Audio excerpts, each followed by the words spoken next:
Your top foreign policy advisors have warned that Russia is now ready to attack Ukraine, but there's still little unity among European allies about what a package of sanctions against Moscow would look like.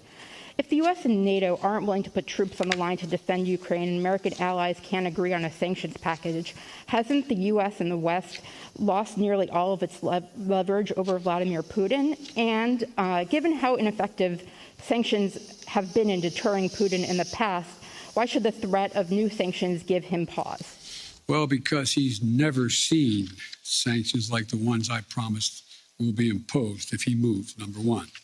Number two, we're in a situation where Vladimir Putin is about to, we've had very frank discussions, Vladimir Putin and I, and the idea that NATO is not going to be united, I don't buy. I've spoken to every major NATO leader.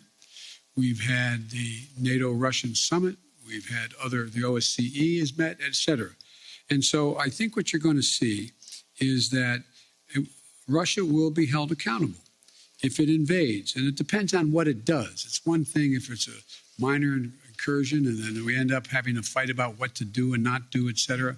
But if they actually do what they're capable of doing with the force amassed on the border, it is going to be a disaster for Russia if they further invade Ukraine, and that our allies and partners are ready to impose severe cost and significant harm on Russia and the Russian economy. And, you know, we're going to fortify our NATO allies, I told them, on the eastern flank if, in fact, he does invade. I've already shipped over $600 million worth of sophisticated equipment, defensive equipment, to the Ukrainians.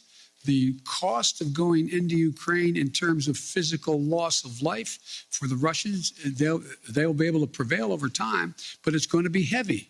It's going to be real. It's going to be consequential.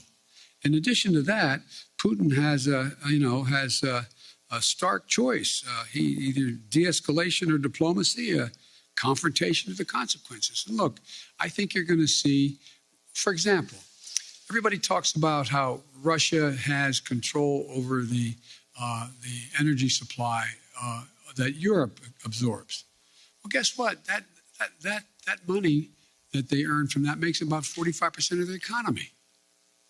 I don't see that as a one-way street. They go ahead and cut it off. It's like my mother used to say, you're biting your nose off to spite your face. It's not like they have all these wonderful choices out there. I spoke with the Prime Minister of Finland, and, we're talking about concern on the part of Finland and Sweden about what Russia is doing. The last thing that Russia needs is Finland deciding to change its status. They didn't say they're going to do that, but they're talking about what, in fact, is going on and how outrageous Russia is being. We're finding ourselves in a position where I believe you'll see that there'll be severe economic consequences. For example, anything that involves dollar denominations, if they invade, they're going to pay. Their banks will not be able to deal in dollars. So there's a lot's going to happen. But here's the thing. My conversation with Putin, and we've been, how can we say it? We have no problem understanding one another. He has no problem understanding me, nor me him. And the direct conversations were, I pointed out, I said, you've occupied before other countries, but the price has been extremely high. How long? You can go in and, over time, at great loss and economic loss, go in and occupy Ukraine. But how many years? 1, 3, 5, 10? What is that going to take? What toll does that take? It's real. It's consequential. So this is not all just a cakewalk for Russia. Militarily, they have overwhelming superiority as it relates to Ukraine.